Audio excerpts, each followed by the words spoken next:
Students, welcome back to this channel. और इस video में सीखने वाले हैं रिफ्रैक्टिव इंडेक्स, जो क्लास 10th लाइट का बहुत ही इंपॉर्टेंट टॉपिक है। रिफ्रैक्टिव इंडेक्स के सभी न्यूमेरिकल्स या जो इंपॉर्टेंट क्वेश्चन है हम डिस्कस करने वाले हैं। तो सबसे पहला क्वेश्चन है हमारा कि एक हमारा कैरोसिन है, सेकंड टर्पेंटाइन है, थर्ड आपका वाटर है। कैरोसिन का रिफ्रैक्टिव इंडेक्स 1.44 है, टर्पेंटाइन का 1.47 है और वाटर का 1.33 है। किसमें लाइट की स्पीड फास्टर होगी? किसमें लाइट की स्पीड फास्टर, सबसे ज्यादा तेज लाइट किसमें ट्रेवल करेगा और किसमें स्लोवर करेगा? सही है, ये आपको बताना है। अब आपको बताना चाहिए रिफ्रैक्टिव इंडेक्स अगर ज्यादा होता है तो स्पीड क्या होती है? कम होती है, अपोजिट होता है। ठीक है, तो रिफ्रैक्टिव इंडेक्स जहां ज्यादा होगा वहां स्पीड कम होगी। सबसे ज्यादा रिफ्रैक्टिव इंडेक्स कहाँ है? 1.47 टर्पेंटाइन में। तो यहाँ का रिफ्रैक्टिव इंडेक्स सबसे ज्यादा है और रिफ्रैक्टिव इंडेक्स सबसे कम कहाँ का है? 1.33। यहाँ का रिफ्रैक्टिव इंडेक्स कम है, तो यहाँ का रिफ्रैक्टिव इंडेक्स कम है, तो यहाँ पे लाइट फास्टर ट्रेवल करेगी। कहाँ? वाटर में। सही है। और सबसे ज्यादा रिफ्रैक्टिव इंडेक्स कहाँ है आपका? टर्पेंटाइन में। तो यहाँ लाइट सबसे स्लो ट्रेवल करेगी, टर्पेंटाइन। ओके, बहुत ही ज्यादा इंपॉर्टेंट क्वेश्चन है। ये रिलेशन आपको याद रखना कि n इनवर्सली प्रोपोर्शनल 1/v। अगर रिफ्रैक्टिव इंडेक्स ज्यादा होगा तो स्पीड लाइट की कम होगी, उसमें रिफ्रैक्टिव इंडेक्स कम होगा तो स्पीड ज्यादा होगी। ये रिलेशन आपको याद करके रखना है। ओके, नेक्स्ट क्वेश्चन है हमारा, refractive index of diamond is 2.42। जो रिफ्रैक्टिव इंडेक्स है हमारा डायमंड का, इसका डायमंड का कितना है? 2.42 है। What is the meaning of this statement? इस स्टेटमेंट का मीनिंग क्या है? तो रिफ्रैक्टिव इंडेक्स होता है हमारा C/V। ठीक है, C/V। इसका मतलब है कि रिफ्रैक्टिव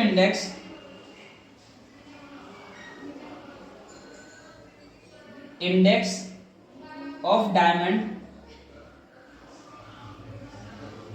बराबर है speed of light in air में स्पीड की लाइट, दूसरा speed of light in diamond. तो क्वेश्चन ये कि भाई इस स्टेटमेंट का क्या मतलब है कि डायमंड का रिफ्रैक्टिव इंडेक्स 2.42 है। तो इसका मतलब यही है कि एयर का और डायमंड का जो स्पीड ऑफ लाइट का रेशो है वो कितना है आपका? 2.42 है। इसका मतलब, इस स्टेटमेंट का मतलब यही है कि 2.42 डायमंड का रिफ्रैक्टिव इंडेक्स है, तो स्पीड की लाइट एयर में उसका ratio speed of light in diamond, दोनों का रेशो 2.42 के बराबर है। इसका मतलब ये है। ओके,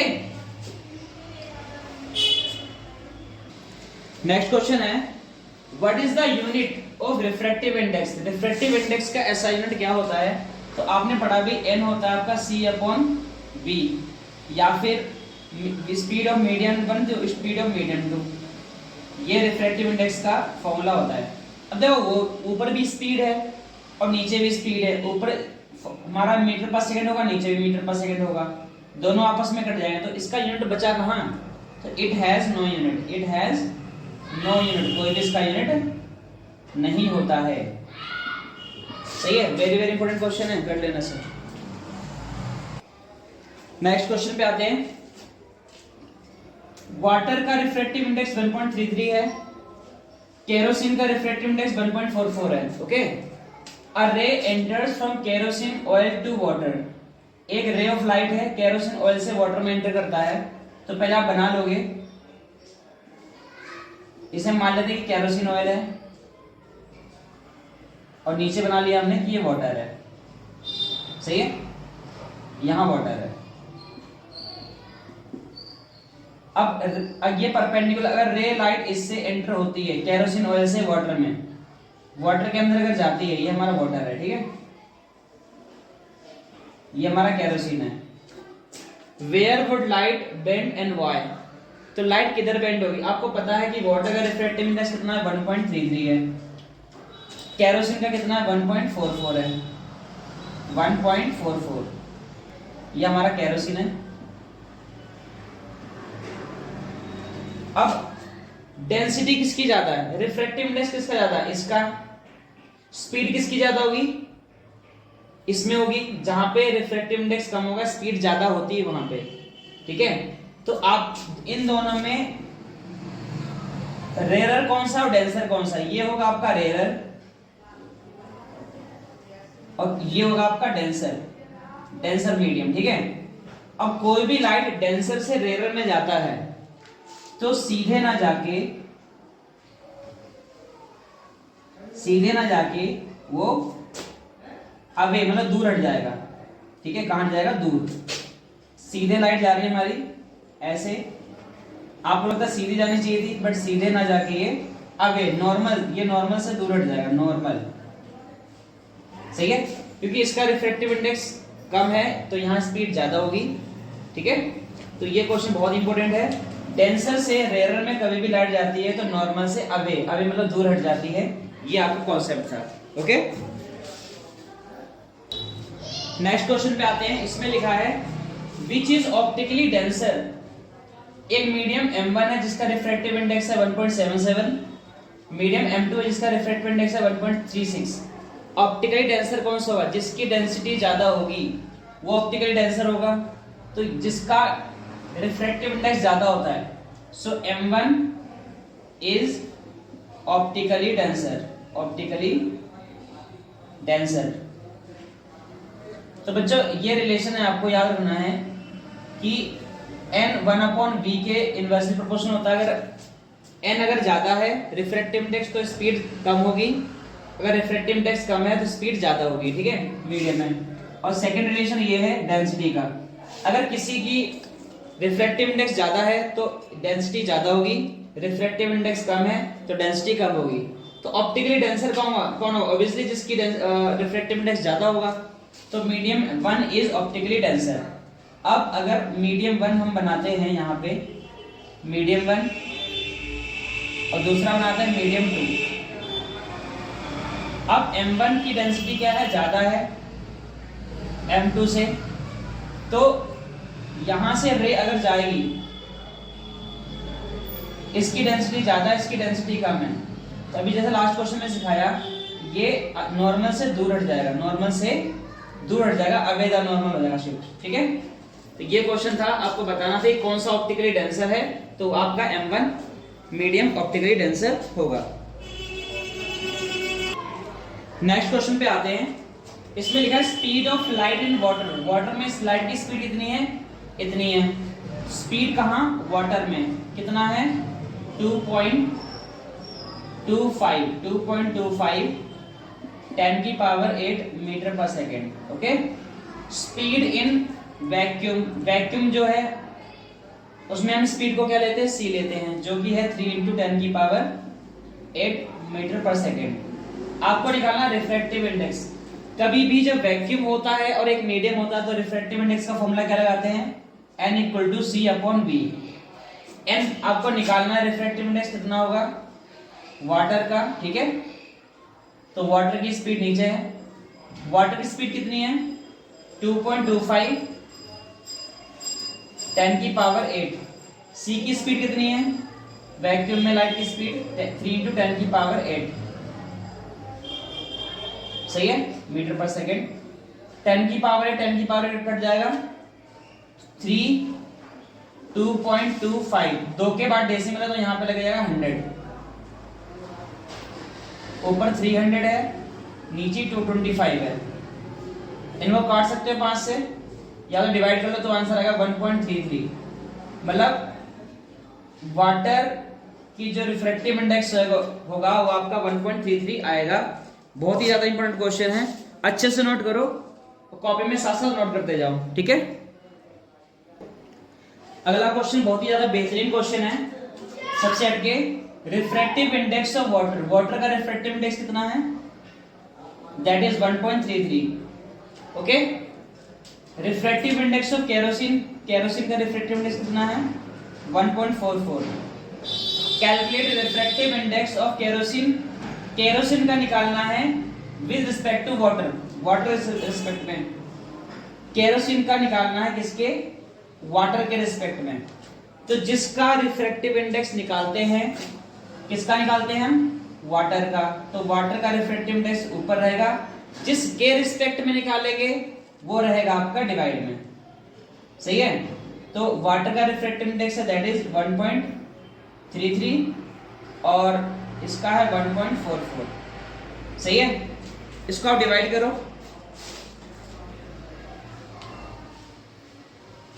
1 सेकेंड में गलती हो गई है। रिफ्रैक्टिव इंडेक्स हमें निकालना है केरोसिन का, किसके? वाटर के रिस्पेक्ट में। ओके, ऐसे ले देते हैं, केरोसिन का निकालना वाटर के रिस्पेक्ट में। जिसका निकालना है केरोसिन का निकालना, तो केरोसिन का रहेगा ऊपर 1 इसको आप लिख लेते हैं। जिसके रिस्पेक्ट में निकालना है ये आपका रहेगा वाटर। ठीक है। सो 1.44 और वाटर का 1.33। आंसर आएगा सोल्व करके 1.08। सो ये आपका आंसर। अगर आपको केरोसिन का निकालना है वाटर के रिस्पेक्ट में और रिफ्रैक्टिव इंडेक्स दोनों दे रखे हैं, तो आप केरोसिन को ऊपर रखोगे और वाटर को नीचे। लेकिन अगर यहीं पे आपको यही निकालना होता के का वाटर के रिस्पेक्ट में और आपको स्पीड दे रखी होती v1 और v2, स्पीड वाटर की दे रखी होती और के की दे रखी होती, तो यहां पे तो आपने n के की वैल्यू ऊपर रखी है, लेकिन इस केस में स्पीड के केस में के की वैल्यू नीचे आती, स्पीड ऑफ वाटर की वैल्यू ऊपर आती। ये रिवर्स है, इसको ध्यान रखना कि अगर आपको स्पीड दे रखी है तो जिसका रिफ्रैक्टिव इंडेक्स आप निकालोगे उसकी स्पीड रहेगी डिवाइड में, और जिसके रिस्पेक्ट में निकाल रहे हो उसको रखेंगे ऊपर। लेकिन अगर n रिफ्रैक्टिव इंडेक्स आपको पहले से ही दे रखे हैं और आपको फिर k का निकालना है वाटर, तो जिसका निकाल रहे हो उसका रिफ्रैक्टिव इंडेक्स n ऊपर रहेगा और जिसके रिस्पेक्ट में निकाल रहे हो वो नीचे रहेगा। ये बहुत इंपॉर्टेंट चीज है याद करने वाली कि अगर आपको v के रिस्पेक्ट में है तो जिसका निकालना है उसका डिवाइड में रहेगा, और n के रिस्पेक्ट में तो जिसका निकालना है वो ऊपर रहेगा। ओके, ध्यान रखना इसको। नेक्स्ट क्वेश्चन बहुत ही ज्यादा इंपॉर्टेंट है। Absolute refractive index indices of glass and water are 4/3 and 3/2। तो सबसे पहले ग्लास का कितना दे रखा है रिफ्रैक्टिव इंडेक्स, ये आपका 4/3 है। वाटर का कितना दे रखा है 3/2। Okay. Speed of light in glass, glass में स्पीड ऑफ लाइट कितनी है? ग्लास में 2 × 10⁸। आपको फाइंड करना है speed of light in vacuum. अच्छा, एब्सोल्यूट का मतलब क्या होता है कि हम एयर या वैक्यूम के रिस्पेक्ट में ही रिफ्रैक्टिव इंडेक्स निकालते हैं, जिसका फॉर्मूला होता है n = c/v। ये एब्सोल्यूट के केस का है। ठीक है। तो अभी आप इसकी बात करते हैं हम लोग। ठीक है। n = c/v। किसकी बात करें? ग्लास का। ग्लास का रिफ्रैक्टिव इंडेक्स है तो ग्लास की स्पीड यहां पे होगी। ठीक है। तो रिफ्रैक्टिव इंडेक्स ग्लास का कितना है आपका 4/3 है। जिसका रिफ्रैक्टिव इंडेक्स निकालते हैं उसकी स्पीड रहती है डिवाइड में, याद रहना चाहिए। तो स्पीड ग्लास की कितनी है 2 × 10⁸ c आपको निकालना है। c मतलब वैक्यूम में स्पीड ऑफ लाइट कितनी है। तो जब आप c निकालोगे तो ये पूरा इससे मल्टीप्लाई हो जाएगा। कितना होगा 4 × 2 × 10⁸ अपॉन में 3। 4 2 = 8/3 10⁸। ठीक है। इसको सॉल्व करते हैं।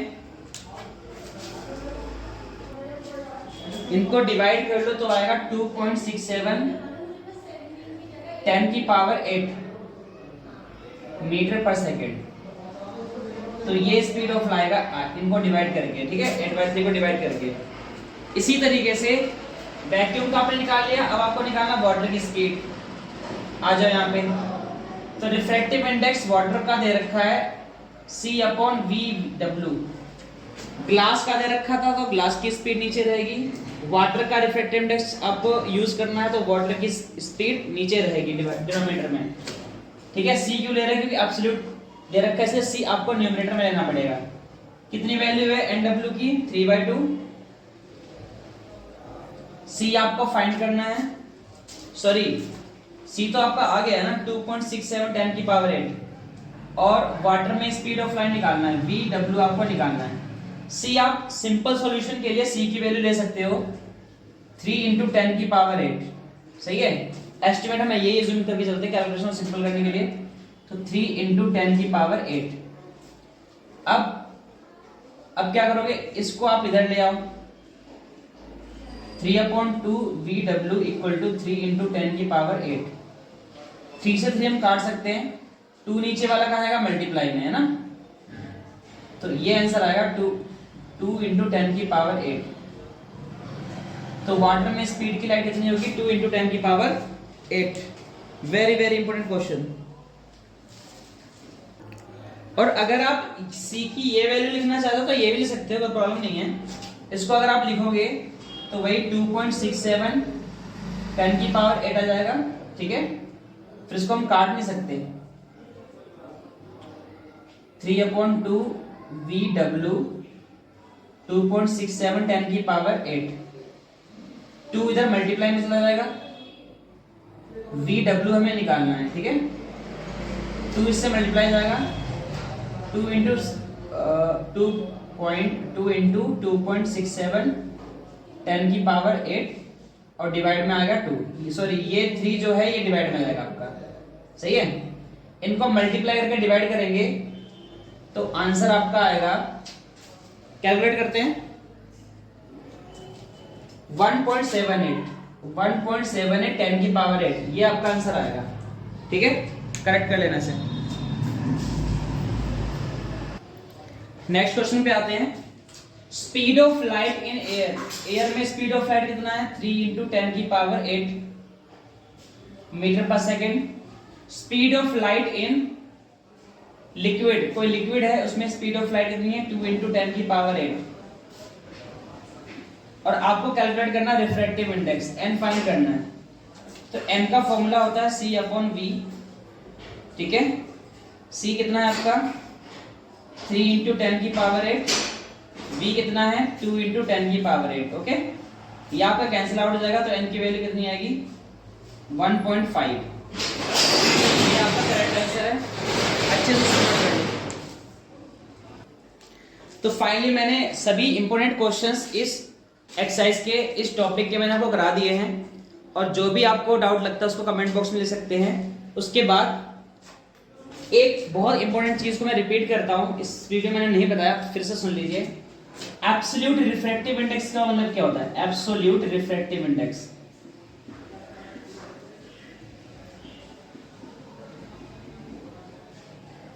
इसका मतलब होता है कोई भी हमारा मीडियम है vacuum, speed of light in vacuum, vacuum ऐसी जगह को बोलते हैं जहां पे एयर भी प्रेजेंट नहीं होता है, उसमें स्पीड ऑफ लाइट का रेशो स्पीड ऑफ मीडियम से अगर हम लेते हैं, मान लो एक हमारा एयर या फिर वैक्यूम हो जाता है, दूसरा कोई और मीडियम है जैसे लाइक एयर है, वाटर है, ग्लास है, केरोसिन है, कुछ भी ले सकते हो। तो ये फॉर्मूला निकालने के लिए अगर आता रिलेटिव रिफ्रैक्टिव इंडेक्स,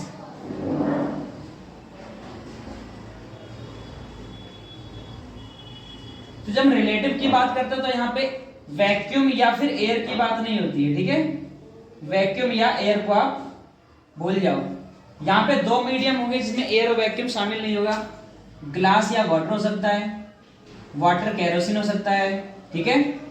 केरोसिन या ग्लास हो सकता है, कोई भी दो medium other than air and vacuum, okay.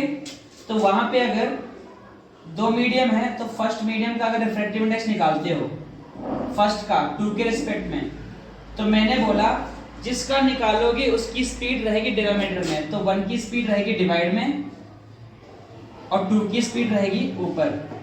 अगर आप 2 का निकालना चाहते हो 1 के रिस्पेक्ट में तो 2 का निकाल रहे हो तो 2 की स्पीड रहेगी डिवाइड में, और 1 के रिस्पेक्ट में निकाल रहे हो तो 1 ऊपर रहेगा।